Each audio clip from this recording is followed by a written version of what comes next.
గాజు రేగుపండు. ఒక రైతుకి 3 కుమార్తెలుండేవారు. అందులో చిన్నది అందమైనది. ఆమె పేరు సుందరి. రూపంలోనే గాక గుణంలో కూడా ఆమె సుందరే. పెద్దవాళ్ళు ఇద్దరి మనస్సు మంచిది కాదు. వాళ్ల పని పాటలు సుందరి మీదకే తోసివేసి పైగా ఆమె చేసే దానిలో లోపాలు ఎంచుతూ ఉండేవాళ్ళు. అంతేకాదు, అమాయకురాలైన సుందరిని పిచ్చిపిల్ల అని పిలిచేవాళ్ళు. ఏమన్నా అన్నప్పటికీ సుందరి ఓర్చుకొని ఉండేది. ఒక రోజున తండ్రి సంతకు పోతూ కూతుళ్లను పిలిచి ఎవరికేం తెచ్చిపెట్టమంటారని పేరు పేరున అడిగాడు. పెద్ద కూతురు విలువైన మణిహారం కావాలంది.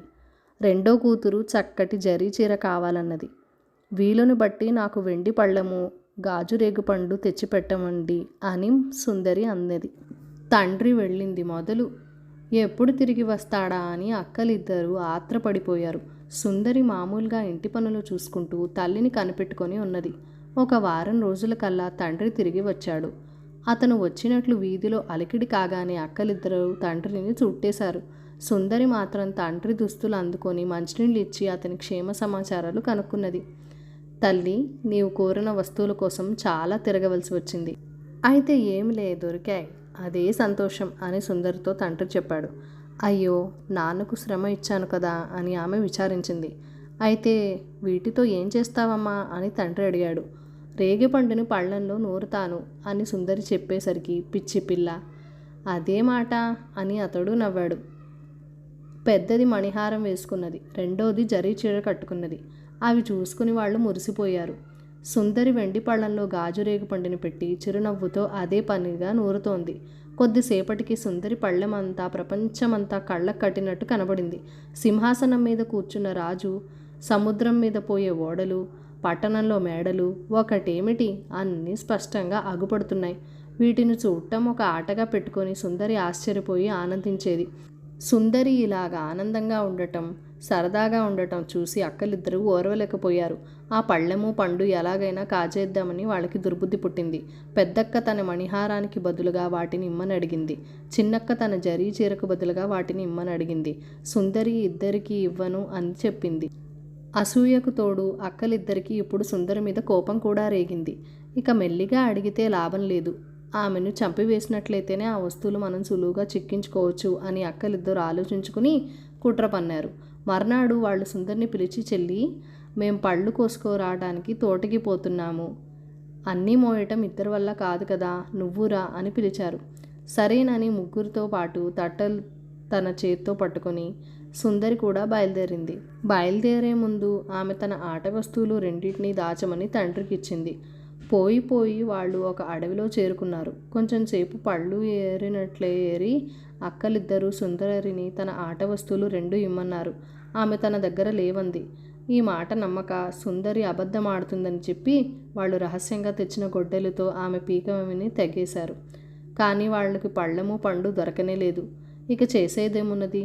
దుఃఖం నటిస్తూ ఇంటికి చేరుకుని అడవిలో తోడేళ్లు కూసాయి, చెల్లిని అవి వేసుకుని పోయాయేమో, ఎంత వెతికినా దొరకలేదు, మాకు కనబడలేదు అని చెప్పేసరికి తల్లి తండ్రి వలవలా ఏడ్చారు.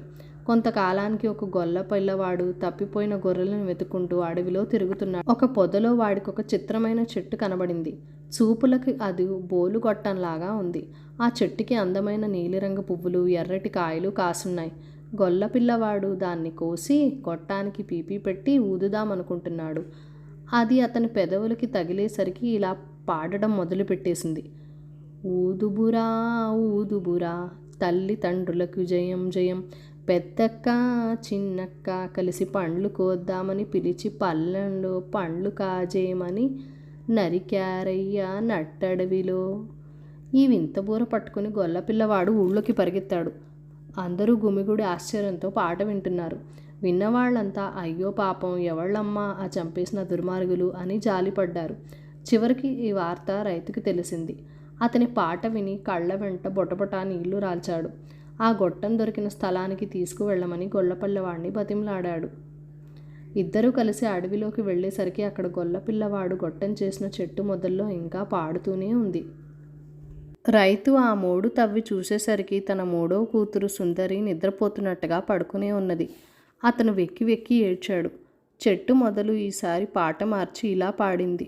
పెద్దక్క చిన్నక్క కలిసి పళ్ళు కోసుకుందామని పిలిచి పళ్ళెం పండు కాజేద్దామని నరికారయ్యా నట్టడవిలో. నాన్న నాన్న నాన్న నాన్న రాజుగారి బావిలో జలం పట్టుకు వచ్చి చల్లితివంటే నేను లేస్తాను తెలివొస్తుంది. ఈ పాట వినేసరికి లోకమంతా అక్కలిద్దరిని తిట్టిపోశారు. గొల్లపిల్లవాడు అక్కడే కాపలా ఉంచి తండ్రి తక్షణమే రాజుగారి దగ్గరికి వెళ్ళి సంగతి సందర్భాలన్నీ వారికి విన్నవించాడు. దానికి రాజుగారు సరే, మా బావిలో నీళ్లు పట్టుకెళ్ళు, నీ కూతురు బతికి లేవగానే మాకు చూపించమని ఆజ్ఞాపించారు. సంతోషంతో నీళ్లు తీసుకొని అతను అడవికి పోయి కూతురు శరీరంపై చల్లాడు. ఆ మట్టున సుందరి నిద్రలోంచి నేర్చినట్టుగా కన్నులు నులుముకుంటూ లేచి కూర్చున్నది. తండ్రిని చూడగానే ఒక్కసారిగా బావురుమని అతని మెడ చుట్టేసుకున్నది. ఇదంతా చూస్తున్న గొల్లపిల్లవాడికి కూడా ఆనంద బాష్పాలు రాలినాయి. వెంటనే సుందరిని వెంటబెట్టుకొని తండ్రి రాజు దగ్గరికి వెళ్ళాడు. రైతుని ముగ్గురు కూతుర్లను రాజు చూశాడు. ఇటువంటి దుర్మార్గాలు మళ్ళీ సూర్యోదయం చూడటానికి వీల్లేదు. ఇవాళ్నే సూర్యుడు అస్తమించేలోపు వీళ్ళిద్దరు తలలు తీయించమని శిక్ష విధించారు. తర్వాత సుందరిని పిలిచి నీవు ఆడుకునే వెండి పళ్ళము గాజు రేగుపండు చూపించమన్నారు. తండ్రి వద్దనే ఉన్న ఆట వస్తువులు 2 పెట్టెలో నుంచి తీసి కూతురుకియగా ఆమె వాటిని రాజుగారికి బహుమతి చేసింది. రాజుకి ఆ పళ్ళెంలో కని విని ఎరగని వింతలెన్నో కనబడ్డాయి. అంతటా కూతుర్లతో సహా రైతు ఇక ఇంటికి వెళ్దామని రాజుగారి వద్ద సెలవు తీసుకోబోయాడు. అప్పుడు రాజుగారు సుందరితో నువ్వు ఆడుకునే వెండి పళ్ళెము గాజు రేగుపండు రాజుల వద్ద ఉండవలసిన వస్తువులు, నీవి కోటలో రాణిగా ఉండవలసిన దానివి అని అనేసరికి సుందరి సిగ్గుతో తల వంచుకున్నది. అయితే తన ఒక్క కోరిక ఉన్నది. మా అక్కలిద్దరికీ శిక్ష తప్పించండి, వాళ్ళు పోతే నేను బతికిన సార్థకమేమిటి ఆమె అన్నది. ఆమె ఔదార్యానికి మెచ్చుకొని రాజు శిక్ష రద్దు చేయించాడు. మంచి ముహూర్తాన రాజుకి సుందరికి అతి వైభవంగా పెళ్లి జరిగింది. అందరూ సంతోషించారు. నాటి నుంచి రైతు అతని కుటుంబం అంతా కోటలోనే ఉంటున్నారు. వీరందరూ హాయిగా ఉండటం గొల్లపిల్లవాడి సాయం వల్లే కదా. అందుచేత సుందరి ఆ గొల్లపిల్లవాడిని జన్మలో ఎప్పుడూ మర్చిపోలేదు. అతనికి అనేకమైన కానుకలిచ్చి తనను రుణం తీర్చుకున్నది. కథ కంచికి మనం ఇంటికి.